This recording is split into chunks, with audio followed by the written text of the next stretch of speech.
hold our hands upon our thumb finger around it. We put them on the hips. Straighten your elbows. Visualize the 3 main channels made of light running in the center of your body.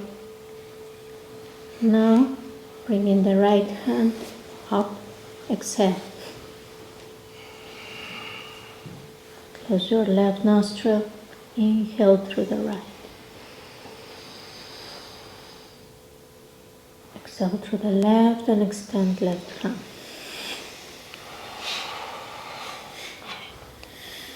Inhale, right.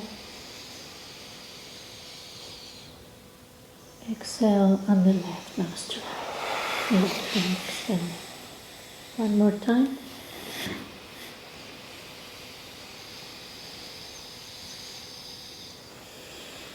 Exhale all the still breath. Then switch hands. Exhale. Cover your right nostril. Inhale through the left.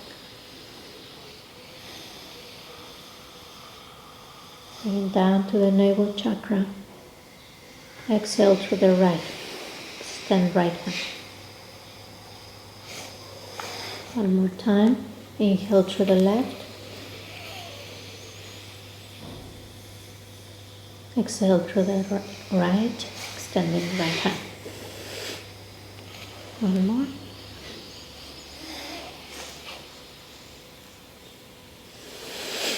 Exhale all the still breath. Now both hands, straightening elbows, move your body a little forward, inhale blue light. Bring it down to the navel, contract muscles, shake a little bit, and exhale through both nostrils. Again.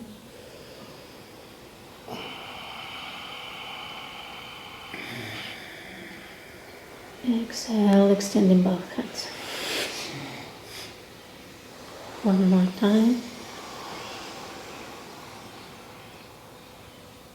Exhale this time. And stay there, with your hands resting, with your spine straight. Allowing the breath to be natural, self-regulating.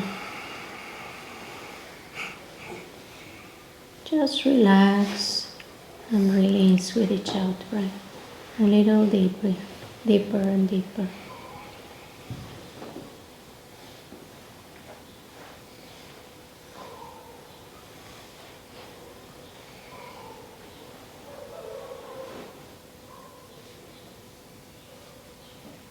Release all concerns about the past and the future and come to rest and settle in the present moment.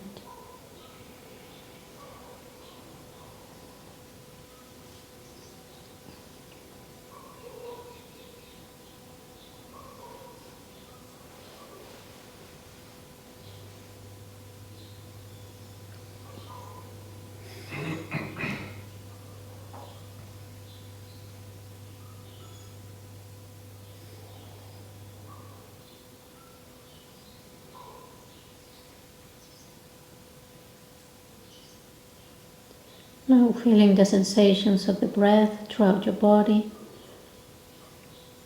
or in the area of the abdomen.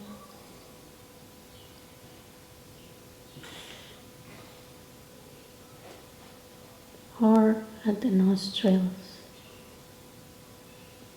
Without modifying the breath, just feeling the sensations.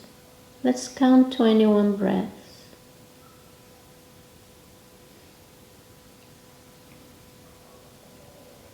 Inhale, we exhale,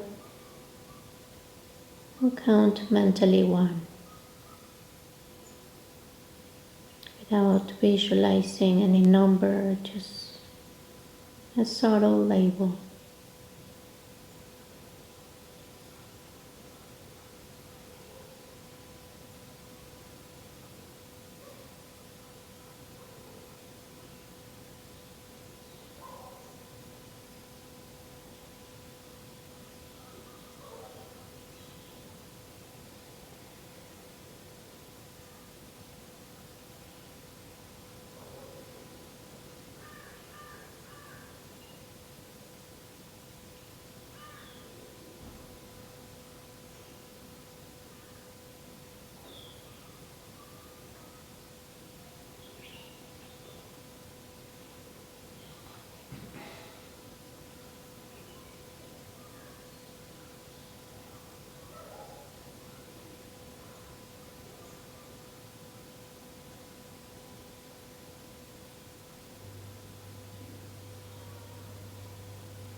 Now stop the counting.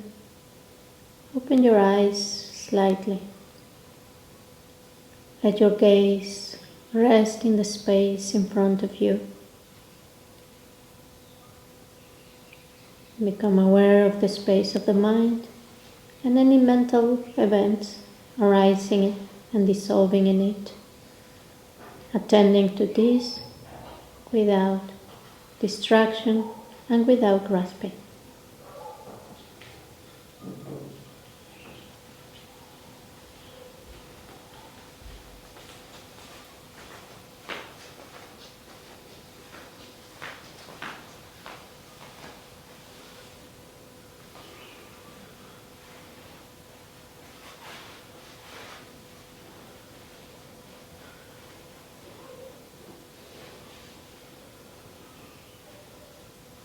Any sound, any stimuli, sensation arising. Notice it, let it go, and continue focusing on the space of the mind and mental events.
Now we set our motivation to have calm, focus, and to apply that focus mind to the investigation of today's topic.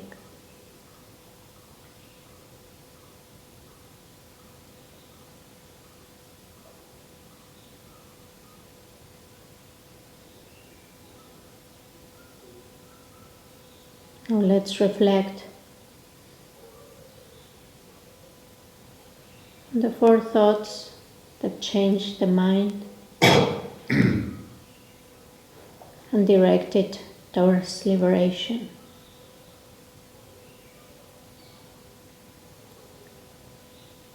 First, we reflect on the preciousness of human life.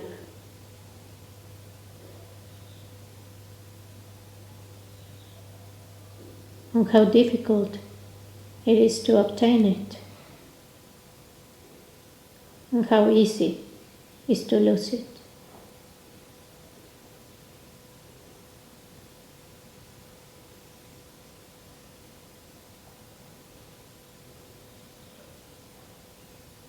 And on the great opportunity we have here and now to put into practice the teachings that the Buddha gave us.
So determine to use your precious human life in the best possible way.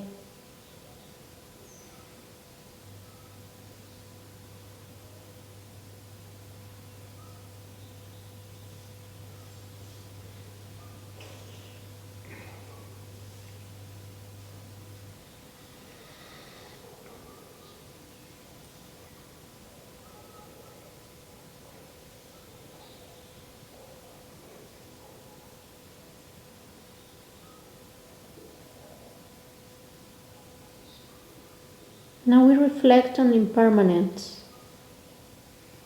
how everything is changing moment to moment. Nothing lasts forever.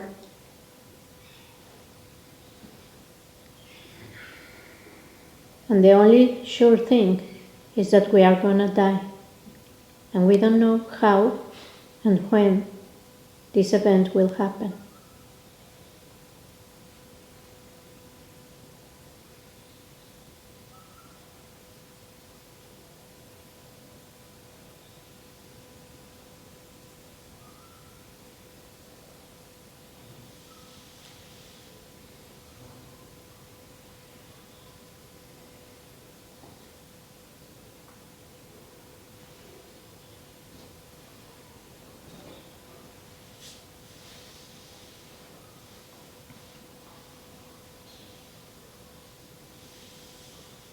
So decide to use the knowledge of impermanence to make changes in your life, to live more meaningfully, and to put in order your priorities.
And now we reflect on causes and their consequences.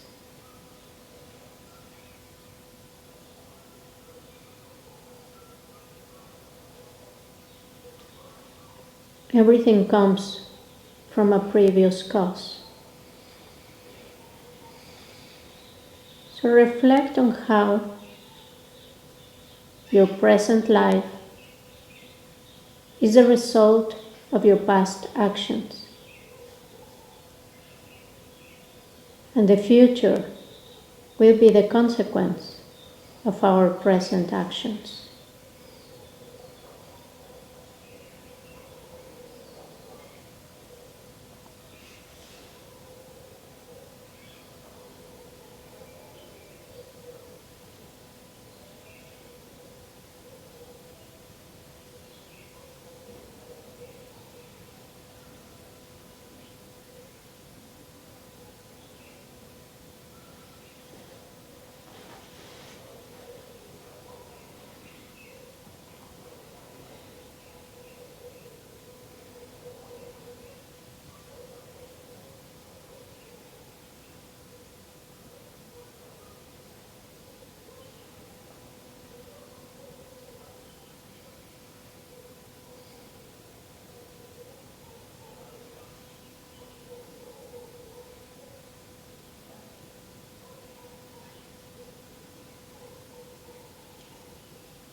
So determine to cultivate in the present positive, virtuous actions that will lead to a future of happiness.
Now we reflect on the unsatisfactory conditions of cyclic or conditioned existence,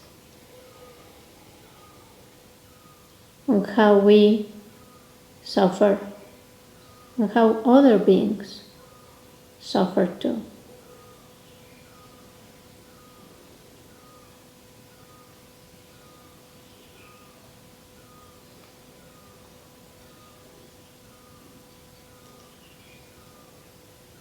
And we generate the aspiration to free ourselves from suffering.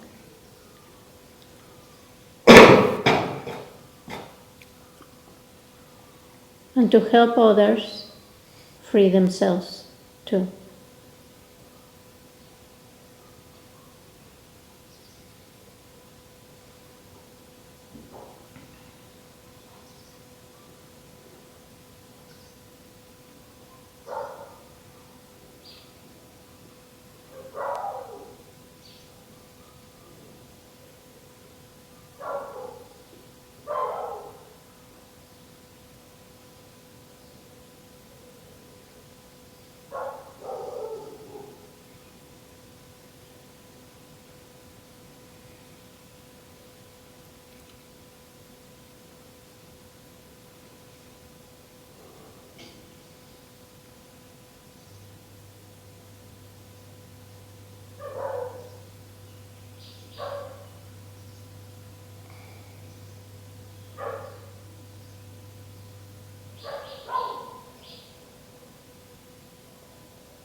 And we rest in that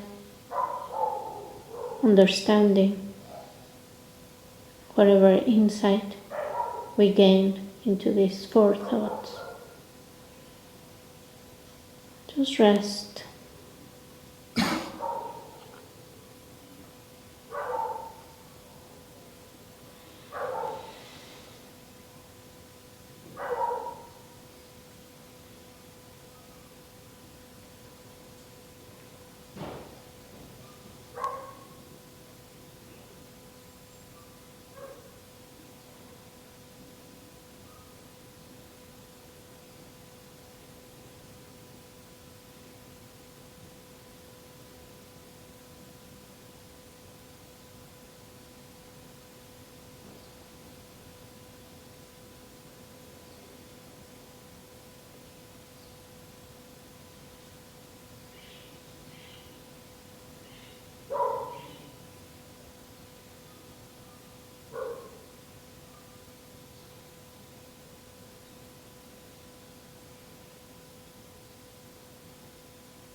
Let's finish dedicating this meditation so we can continue gaining deeper insight into the 4 mind changings, and that we get the motivation to follow the path to free ourselves from suffering, to find genuine happiness and realize our true potential, to do it not only for ourselves but for the benefit of all sentient beings.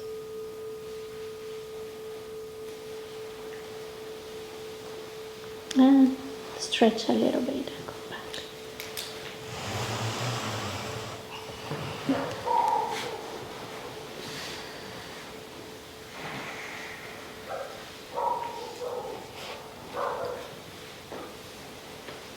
So these 4 thoughts are also called the ordinary preliminaries. Not because they are ordinary, but because they are the foundation of the practice to enter the path that can lead us to liberation from suffering. So they are called the 4 mind changings because they transform our mind as we meditate more and more on them. They're also called the 4 thoughts that orient or direct the mind towards liberation.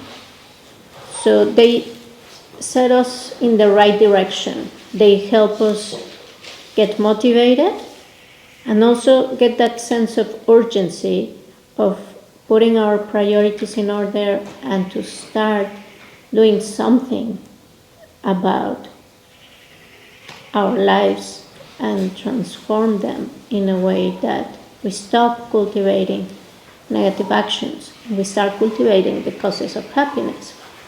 So, if you see there's nothing Buddhist, intrinsically Buddhist about them, we can see that they are common sense, that they are practical reflections for our life. We can all see how precious is human life because we can see other forms of life around us that do not have all that fortunes, all that opportunity, time for practice, the conditions for study, the conditions for not be constantly worrying about food and where you're going to sleep. Like we have access to cover our basic needs, and we have a relatively healthy body and mind that allow us to practice. We also see that impermanence is a reality. We don't have to believe in this or philosophize about this. We just have to look around and see that everything is impermanent. And constantly reflect on the fact that we are going to die.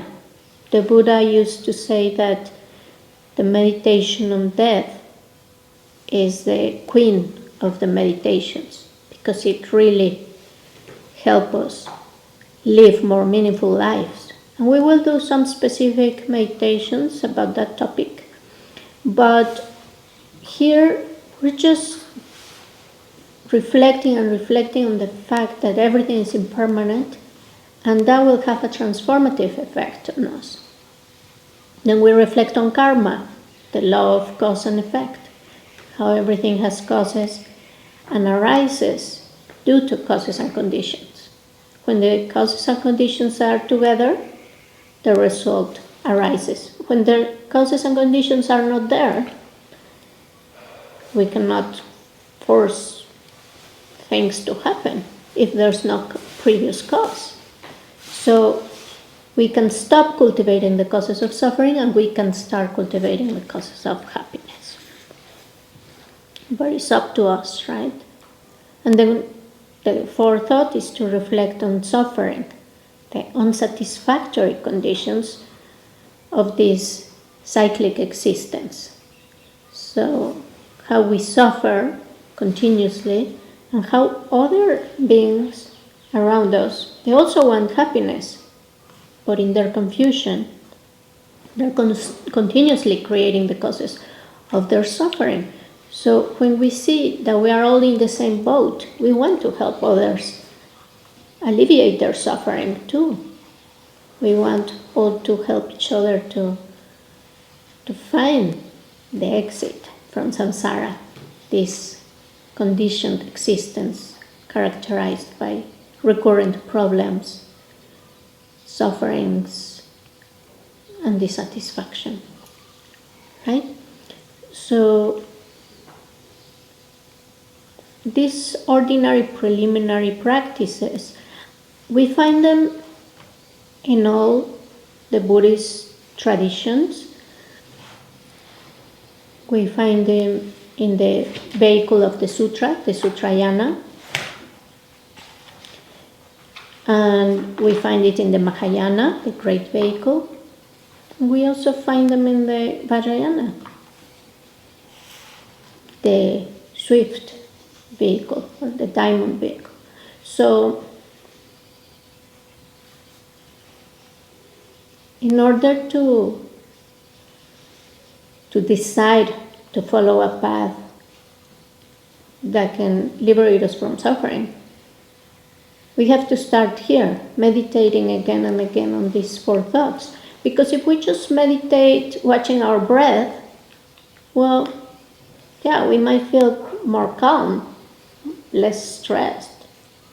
But that's not going to have a profound transformative effect in the way we live our lives and the meaning of existence and how can we be free, right? So we need to reflect on this, and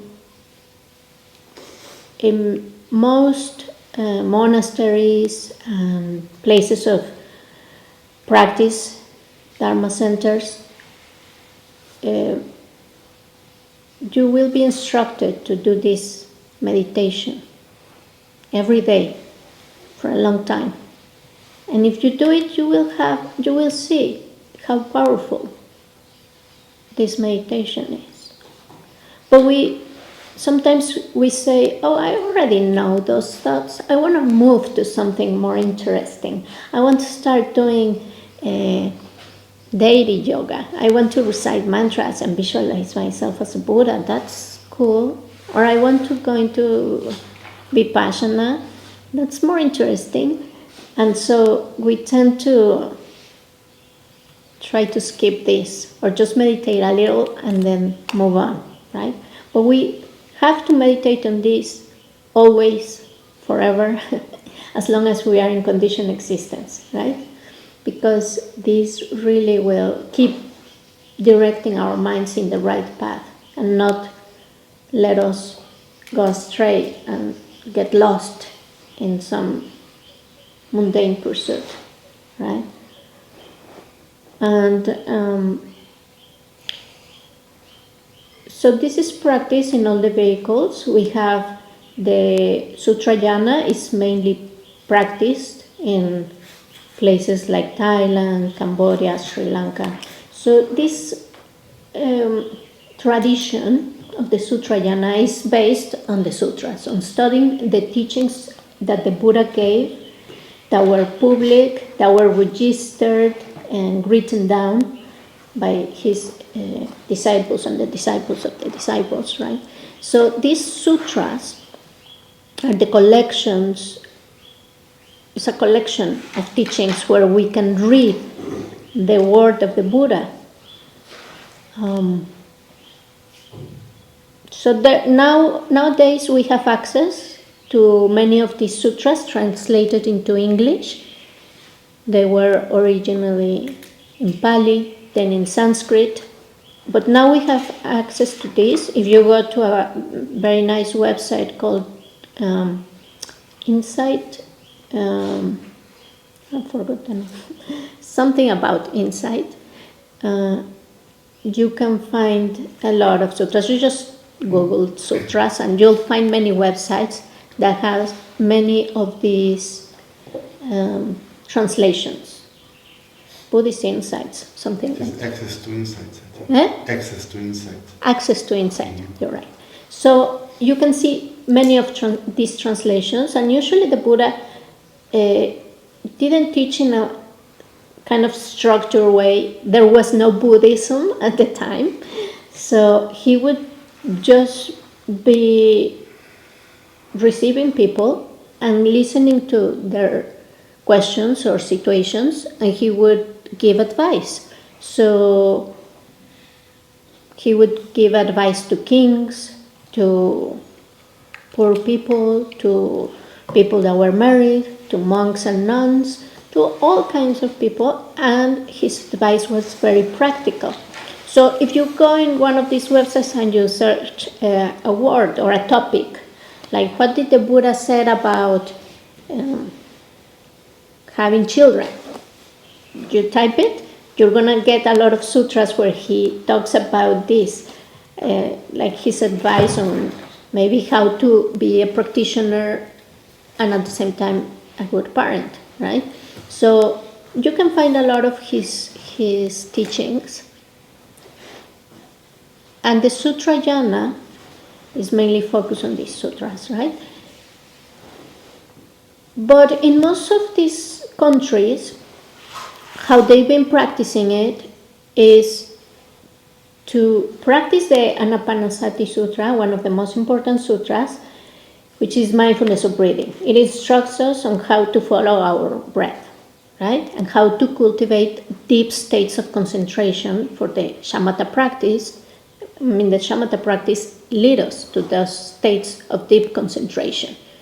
And yeah, if you just practice Shamatha, it's going to take you to a favorable rebirth within samsara, to have some peace of mind, but it's not deeply transformative. It's not going to eliminate the roots of suffering. But in the sutras, we also have the practice of vipashyana, mainly in the Satipatthana Sutta, Sutta in Pali, Sutra in Sanskrit. So in the Satipatthana Sutta, we have the explanation of how to practice these 4 applications of mindfulness that we started practicing, right? And we will do the rest. So you start investigating reality, investigating phenomena. So in many of these Theravada countries, they practice the Sutrayana in a way that they recognize that you can achieve enlightenment, but it's very difficult. So they are more focused on achieving a stage called Arhat or Arhatship. You become an Arhat, a fully liberated being, liberated from suffering, liberated from cyclic existence, liberated from cause and effect. So you purify your karma. You don't have to take rebirth again. And an Arhat is someone that has full realization of emptiness. So they are not identified with their body or mind anymore. They don't reify it or grasp to them as being truly existent. So if an arhat was to lose a hand or an arm, they wouldn't experience any suffering. They would say, okay, it's gone, right? But their mind is liberated, completely liberated. So they do achieve a very advanced stage in the path, yet they're not fully enlightened Buddhas, because there are still some subtle cognitive obscurations that need to be removed. Because from the very beginning, the motivation is to achieve cessation of suffering, nirvana, to achieve arhatship. So their motivation was never from the beginning to become a Buddha, let alone to become a Buddha in order to liberate all sentient beings. That's simply not in their tradition. And that's why because we don't find much of this talk about the Bodhisattva path in the sutras. And they say, well, the Buddha didn't teach this. You can find some little hints in the sutras, right? But then we have the Mahayana path, the great vehicle, which is mainly practiced in countries like Japan, China, Vietnam, but also in the Vajrayana countries, right? So the countries that were practicing the Mahayana were also practicing the Sutrayana because it's included in it.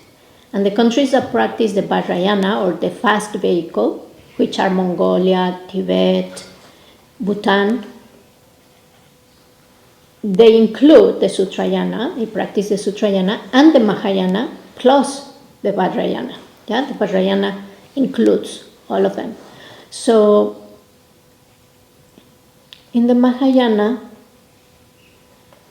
the great vehicle, they study and practice other set of sutras. I mean, these sutras of the Buddha, but there is said to be some Mahayana sutras. And these texts or scriptures are also teachings from the Buddha, but they were kind of more secret. They were passing from the Buddha to some of his disciples, and then they was passed orally and with training from teacher to student, right? So there is, nowadays we can find the collection of sutras written in Chinese, in Korean, in Japanese, in Tibetan, right? And these Mahayana sutras explain the path of the Bodhisattva. So we have some interesting teachings in that collection, and they explain how to follow the path of the Bodhisattva, and that the main motivation is to wish to attain enlightenment and to be of benefit to all sentient beings. So, in order to actualize or realize that path, it takes some time. It is said that it takes 3 uncalculable eons, which is a lot of time. Why? Because we are still within duality, but we're cultivating virtuous actions to generate good karma, to purify the negative karma and clean our mental continuums and allow it to go in the direction of realizing Buddhahood, right? For it takes some work and persistence. But there's another vehicle, and it's the Vajrayana vehicle. And this was even more secret because it's commonly misunderstood. Nowadays it's not secret, but in that time it was even more secret because the Vajrayana comes from a motivation of wanting to achieve enlightenment as fast as possible, because you can't bear the suffering of other sentient beings and your own also. So in the Vajrayana, the swift vehicle or the fast vehicle, the diamond vehicle, that's the motivation to do it as fast as possible. So you're gonna start using a very advanced technology in which you visualize yourself as a Buddha, you visualize your environment as a Buddha around, you visualize all beings as Buddhas. But if you don't understand how to do this correctly, you can end up experiencing more suffering and cultivating the wrong causes, right? Because you're not doing it with a good foundation. So many people just jump into the Vajrayana without having a good foundation on Sutrayana and Mahayana. And then they can go crazy, or they can get an inflated ego, and then just not doing the practice correctly. So in the Vajrayana, it is said that you can achieve enlightenment in one lifetime if you apply to practice, right? You can also do it in 1 to 7 lives. It can be in 7 lifetimes. Sometimes they talk about 13 or 14 lifetimes. But it's pretty swift compared with the 3 uncalculable eons. Eons are measurements of time. They're also called kalpas, and they are very, very long, unimaginable for us, right? The amount of lives you have to be working in that path to become enlightened. So, in this Vajrayana path, the first requisite to enter the Vajrayana path is going to be to have this foundation on Sutrayana and have a good foundation on these 4 ordinary preliminaries. These 4 thoughts that turn the mind towards liberation, right? Precious human life, impermanence, karma, and suffering. So we reflect on them. And then the teacher will allow you or authorize you to enter the Vajrayana path, in which we have what is called the 4 or sometimes 5 extraordinary preliminaries. So in this retreat, we're going to have a good foundation on the practices of the Sutrayana and Mahayana, so that you can keep practicing them. It's not enough with knowing them or practicing them once. We have to practice this again and again to really get it. And then we will be prepared to go and ask for Vajrayana teachings. In the Vajrayana teachings, the first thing, once you have these 4 thoughts that turn the mind, or 4 ordinary preliminaries very well practiced, is to do a set of 4 or 5 practices, and this set is called Ngondro, Ngondro. So it's a bit difficult to pronounce, right?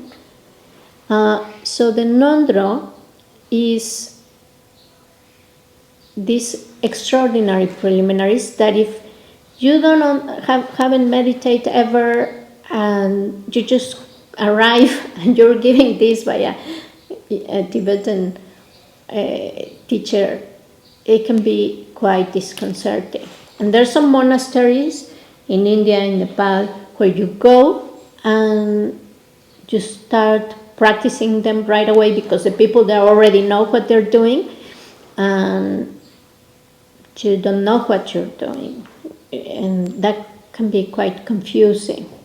So the first of these preliminaries, extraordinary preliminaries, is to take refuge in the Buddha Dharma and Sangha, but doing prostrations towards a shrine or a status of the Buddhas, right? So understanding that is not an adoration that we are doing towards something external, but is an act of using your body, your speech, and mind, doing a repetitive action as a meditation in which you are orienting, directing all body, speech, and mind, cultivating humility, and what you are prostrating is to your own Buddha nature, to the potential you have to become a Buddha. So it's kind of subduing your ego. It's a physical yoga that is working on your mind and is helping you release that grasping, right? But if you don't understand it, you think, well, these people are crazy, or they are very devotional, or they are adoring the Buddha or a God. So people that have seen this from the outside and don't understand it, well, they get the wrong idea, right? But if you understand it, you do the 100,000 prostrations, usually. There's practitioners that do several sets of these 100,000, but traditionally is a practice that was done in Tibet with 100,000. We keep doing it like that, taking refuge and doing the prostrations. Then you do Guru Yoga, which is a practice where you visualize your teacher or teachers from which you have received vipashyana empowerments or teachings, and you see them as the Buddha, right? And then you connect in that way to a lineage that comes from the Buddha to teacher to student to teacher to student. So there's an energetic lineage there that is carrying blessings or mental imprints that will help you ripen that potentials you have. So you do the Guru Yoga, visualizing the teacher in the form of the Buddha. Each lineage has a slightly different visualization. In the Gelugpa tradition, the founder of the Gelugpa was Lama Tsongkhapa, so you would visualize Lama Tsongkhapa. Around him, you will visualize Buddhas, Bodhisattvas, enlightened beings, right? The merit tree, like branches of a tree, sustaining certain parts. So the whole visualization, there's a lot of symbols in Vajrayana that are working in your subconscious. So that's why I say it's a very advanced technology that we think is magic, but it has every aspect of the practice has a purpose and is working to accelerate that process that takes 3 incalculable eons, right? So you visualize the merit tree. If you are doing a nondro that comes from the Nyingma lineage, you will visualize the figure of Padmasambhava or Guru Rinpoche. If you're doing the Kayu lineage nondro, you will visualize Karmapa. And if you're doing a Sakya nondro, you will visualize Sakya Pandita. So you visualize this main Buddha figure joined with your teacher as one, and then you do the Guru Yoga practice where you, in some they are slightly different, but in some you visualize some light coming into your body, or you have a visualization of the teacher above your head while you're reciting a prayer or a mantra, and then at the end you receive the blessings of that particular lineage you're connecting with. So practitioners have different inclinations towards which lineage they feel more connected. This can come from karmic imprints you have from previous lives. You just feel more inclined to go with one or another, or it happens to be that in your country and your city there's only a Kayu center or a Nyingma center, and you start going for teachings there, and then you connect with that teacher there and the lineage he's bringing to that center, and then you're practicing there. But it's good to kind of read a little bit, explore, and see what your heart tells you. There was one teacher that he put this very funny. He said that the Gelugpa lineage was more for people that were like very intellectual, they use glasses, and they like collecting stamps, right? And the Kayu lineage was for those who like to jump from parachutes and go in motorcycles, and that are a bit more what we would call crazy people, right? With crazy behavior. Or even those who you would think they have no hope, like those who were in jail or were addicted to drugs or had some kind of behavior that society considers not ethical or reject, and they feel like, no, a spiritual path is not for me. So they would say, there's a path for everyone. We can all be free, right? And so the Kayu lineage is the lineage of Milarepa. Milarepa is known as the greatest yogi in Tibet because his story was very inspiring. He was able to achieve enlightenment in one lifetime. He wasn't born a tulku. A tulku is a person that had some previous practice in the previous life and was able to direct the rebirth or predict his next rebirth or her next rebirth.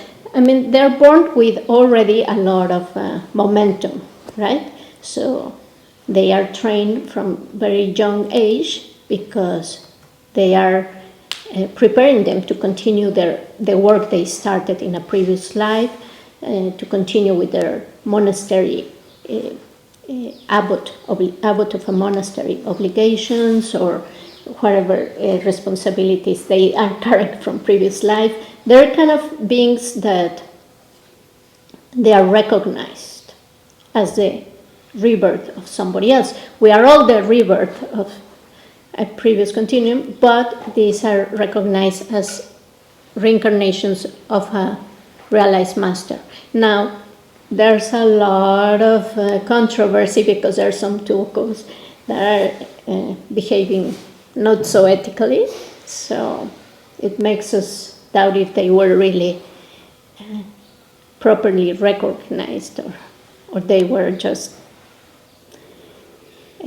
still on the path, not very realized beings, right? But that's what is traditionally known as a tulku, but Milarepa wasn't a tulku. Milarepa he lost everything at a young age because his father died. His mother and his sister they took everything from them. The uncle and aunt, they took all their positions, and they were very angry, very resentful towards these uncles. So Milarepa was trained in the black magic, and he did some bad actions. He did some spells that ended up killing like 35 people or something. The roof of a room fell, killing all these people. And then he became aware of how negative his action was, and that if he was going to die with that heavy action, he was probably going to experience very bad negative consequences. So he decided he wanted to purify that action and wanted to follow a spiritual path. And he went and searched for a teacher. And first he went with a teacher. He didn't quite get the teachings. He was not making any progress. And so this teacher said, go see Marpa, because Marpa, you have a karmic connection with Marpa. Go see him. So he went to find this Marpa guy, and he came to a field and Marpa was there plowing the field and drinking beer, and he seemed like the most ordinary guy, and he said, "Hey, do you know where the great teacher Marpa lives?" And he said, "Yeah." So can you introduce me to him? And he said, "Yeah, but first help me finish my work here, and then I will take you to Marpa." I said, "Okay." But he had this fantasy that he was going to find this teacher levitating and so wise, and this seemed like such an ordinary person, right? And then he came with Marpa and realized that he came to his house, realized that he was the teacher. And Marpa wouldn't give him teachings. And he was desperate. And he instead put him to build towers. And then when he would build the tower, he would say, "Now take it apart. And now build another tower." And like do all these things. But Marpa was helping him purify through those actions, those very heavy actions, that negative karma.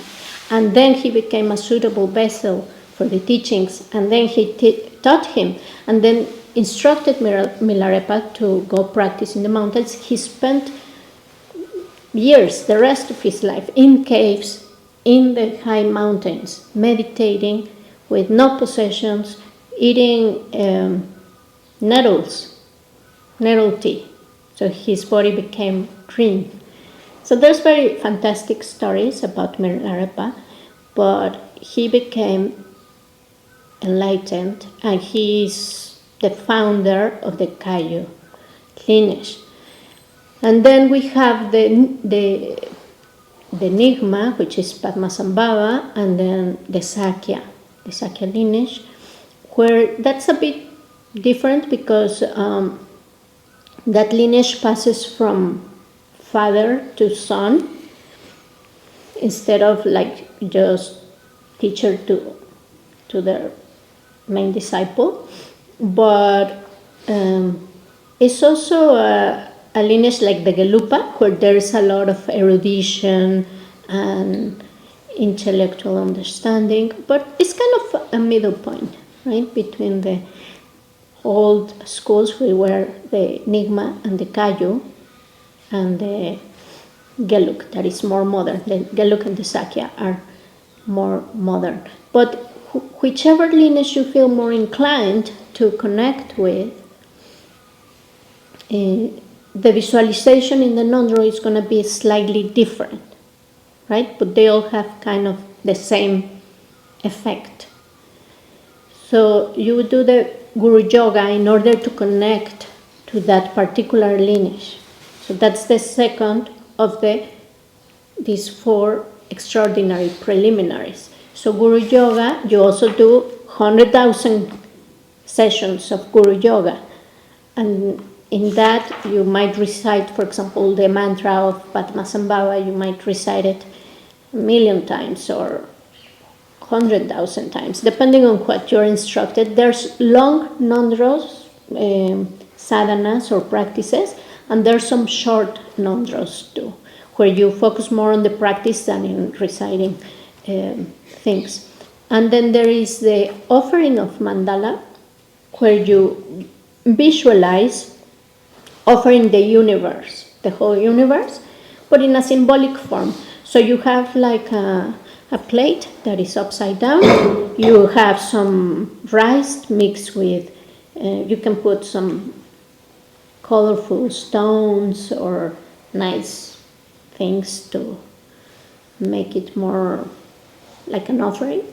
And then you take the rice with these little stones and you do a visualization, but you do a physical support too.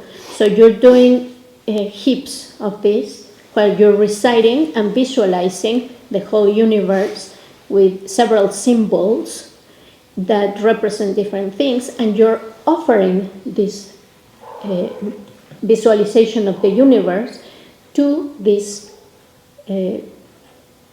field of merit, this field of Buddhas and Bodhisattvas. And by doing this, you are accumulating a lot of merit. So the main causes for achieving enlightenment is the accumulation of merit and the accumulation of wisdom.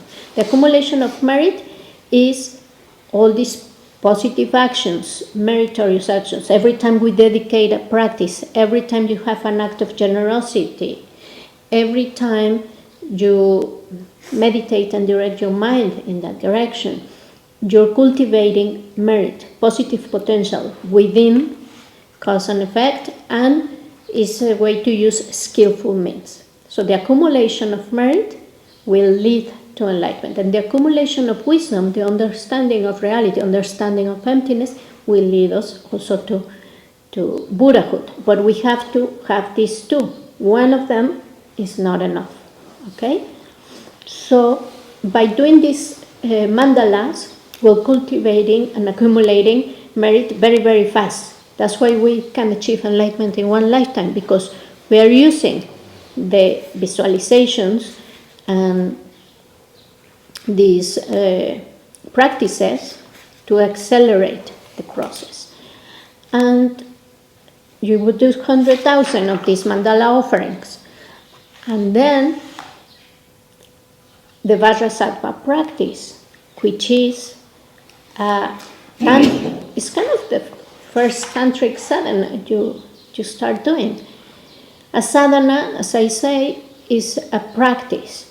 Usually we have a booklet or a text that has the sadhana, that has all the things we need to do within that practice. So you need the empowerment of Vajrasattva to activate some seeds, mental seeds in your mental continuum, and you will start by taking refuge and doing some prayers, and then visualizing the figure of Vajrasattva, which is white.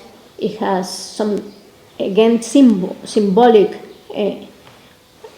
appearance. It has a Vajra. A Vajra is a 5-pointed. Do we have a Vajra here? Here's a mandala. So a Vajra represents this wisdom mind too. We have a bell that represents emptiness, and so it's Vajrasattva in this posture. It has not crown. How do you call this? Like this thing you see in the images in the wall. Crown. Crown. It's like a crown. Tiara. Not really. Tiara. It's a tiara of 5 points, which represent the 5 Buddha families in 5 colors, and each of these is also symbolic of many aspects of the path. So from Vajrasattva there is white light coming into your body as you visualize and regret your negative actions, and then you recite the 100-syllable mantra, the mantra of Vajrasattva, as you purify all your negative karma. And then comes a part in the sadhana, in the practice, where you do a dissolution of the visualization, and then you rest in that emptiness, and then dedicate the practice, right? So you do 100,000 of this. If you want to do the 100,000 in the context of a retreat, is easier and better, more powerful. It usually takes around 3 months of intense practice to do the 100,000 Vajrasattva sessions practice. There are some places here in Tushita, above McLeod-Ganj, they usually do in summertime, I think. They do the Vajrasattva retreat. I did it in Kopan Monastery about 15 more years ago, and they usually do it in Kopan Monastery in January through March. So it's a very nice environment, and you are in silence, just doing Vajrasattva practice. So there is a very nice book called The Tantric Path of Purification by Lama Yeshe, which explains this practice in great detail. So if you're interested in purifying all your negative karma from past lives and this life, read that book, And if you feel inspired, do the 3-month Vajrasattva retreat. It's a great experience. You have a lot of signs of purification because it does take place a lot of purification in there. What is the name of the book again? The Tantric Path of Purification by Lama Yeshe. So these are the 4 extraordinary preliminary practices. Sometimes in some non-draw lineages there is a 5th, and it's because you do refuge and bodhicitta as 2 separate sets of 100,000. But traditionally it's 1, refuge and bodhicitta in 1. So with the prostrations. So there is the non-draw.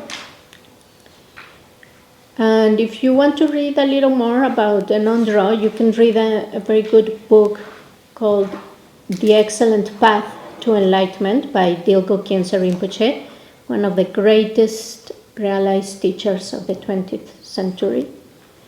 There's also a beautiful documentary about his life called Brilliant Moon.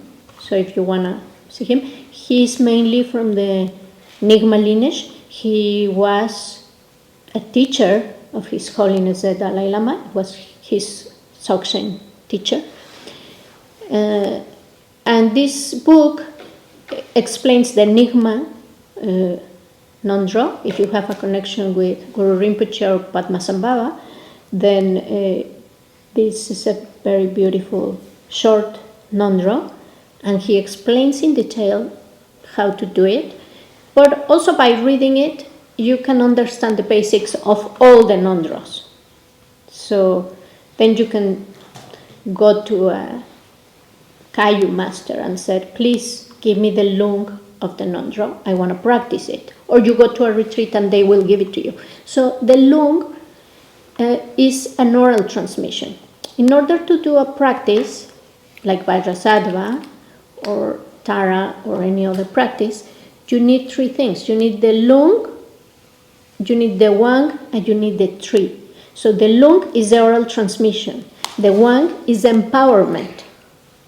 So this empowerment usually happens within a special ceremony where you will see the Lama and a lot of monks preparing the space, purifying the space, setting up a lot of things. You will hear the trumpets, the incense. You've probably been in one of these, or around here there's always one happening. And then the Lama will manifest in the form of that particular Buddha figure, and then will recite some things, and they will give you some water or some pills or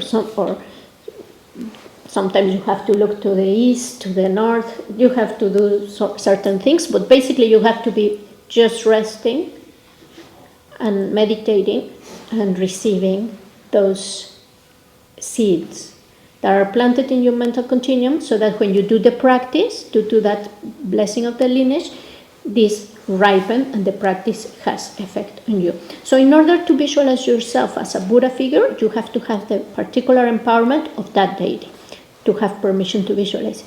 There are some practices that don't require empowerment or visualization in order to start doing them, but if you want to receive more of the practice, it's better to get empowerment.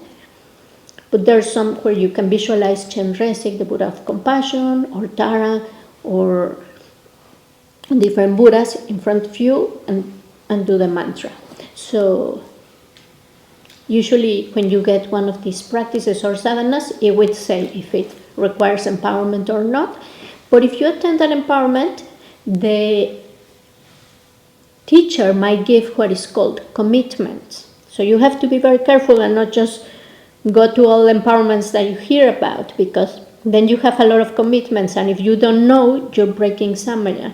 Samaya is this bond you establish karmically with the teacher, and you are instructed to keep it pure. So you will receive this samaya, this commitments, and they might be as easy as just reciting 21 mantras of the particular Buddha figure. You received empowerment. For example, Om Mani Padme Hum. Say it 21 times, takes 5 minutes. You're not requested to do a formal session, just say the mantra every day for the rest of your life. But it's not difficult. But if you get a commitment where you have to do 108 of a very long mantra within a context of doing the whole sadhana with a very complex visualization, that might take some of your time, 1 hour a day or 2 hours a day for the rest of your life.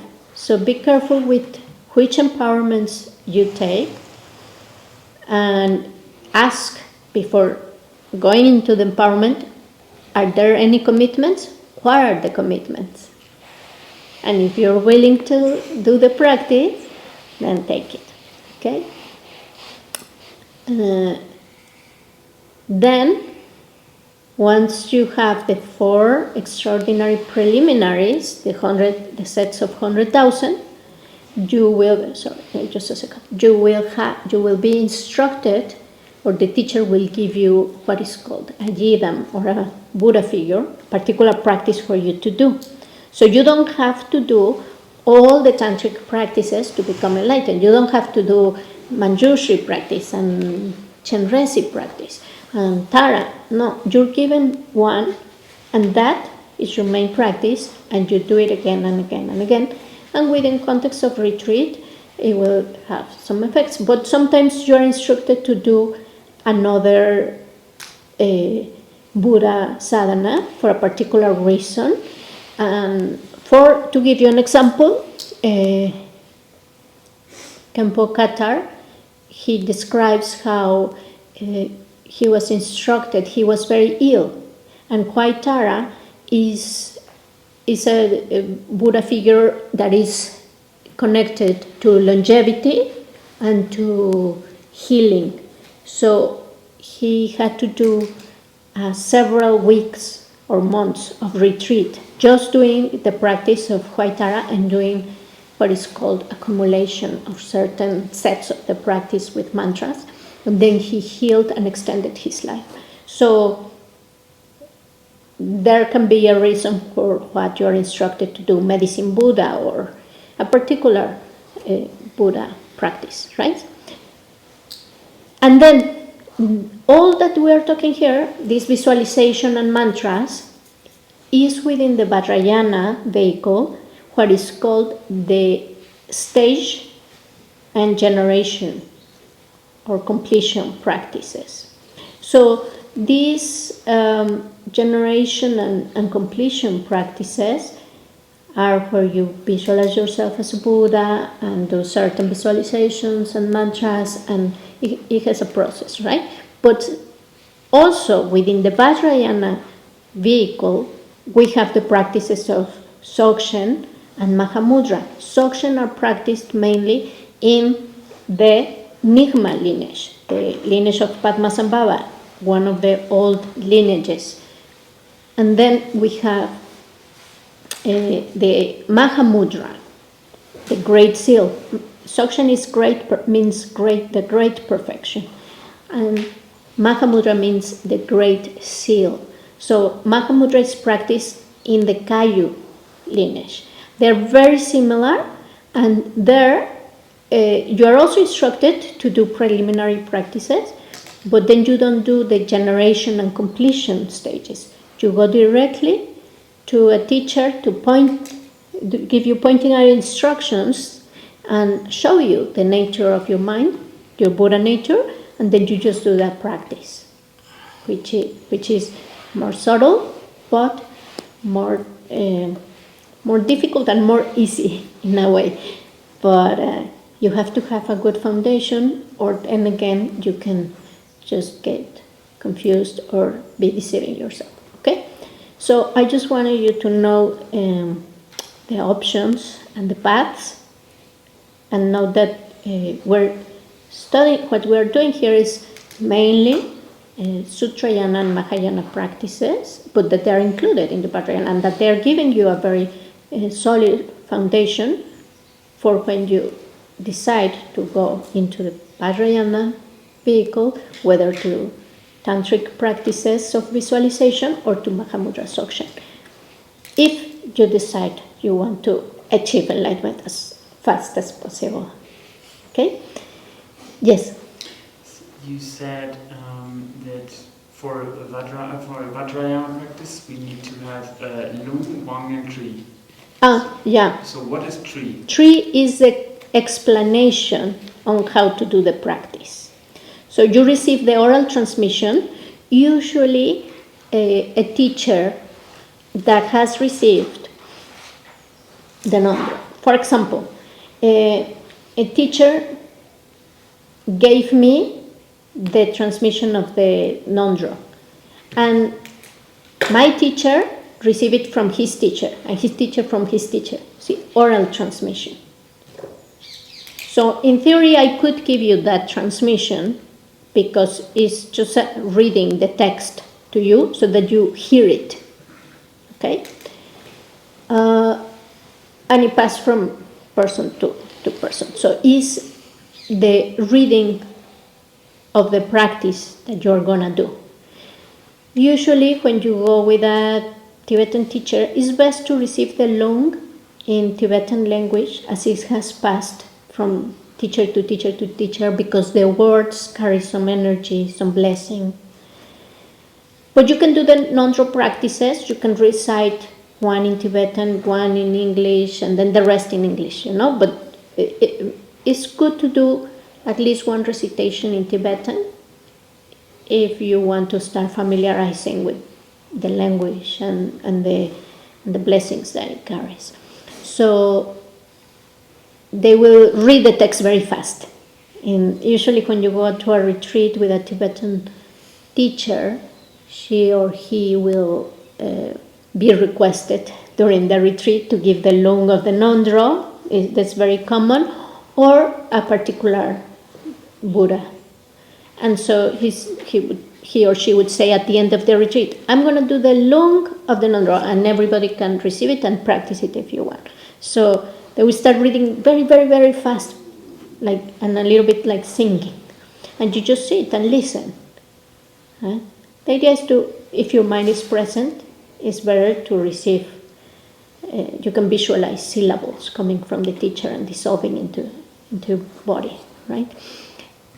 Then, if it's a practice that requires empowerment, the non-draw usually doesn't require empowerment. Only the Vajrasattva, in some non-draws, they require it, sometimes not. But if it's a practice that requires empowerment, there will be this elaborated ritual with incense, and it lasts about an hour or something. After the empowerment you pass, the teacher gives you a blessing with some objects that have been kind of empowered or charged with that energy of the empowerment. It's a whole big ritual. It's very interesting. And then the teacher or one of her disciples will usually give a session later where they would explain how to do the practice step by step. That's the tree or commentary or instruction, right? So you need this tree in order to do a particular sadhana practice. For example, if you want to do green Tara or white Tara or Avalokiteshvara, which is also Chenrezig, the Buddha of compassion, or Manjushri or any other Buddha figure you feel connection with. Okay? So that's why we need to do this for ordinary preliminaries a lot of times, because this will purify our minds. It will remove layers and layers of obscurations. And if you just do this all your life, it will have a very profound effect on your mental continuum. So remember them: precious human life, the reflection of impermanence, the causes and its consequences, and the unsatisfactory conditions of cyclic existence. Okay? We will do them again so that you get more familiarized with that.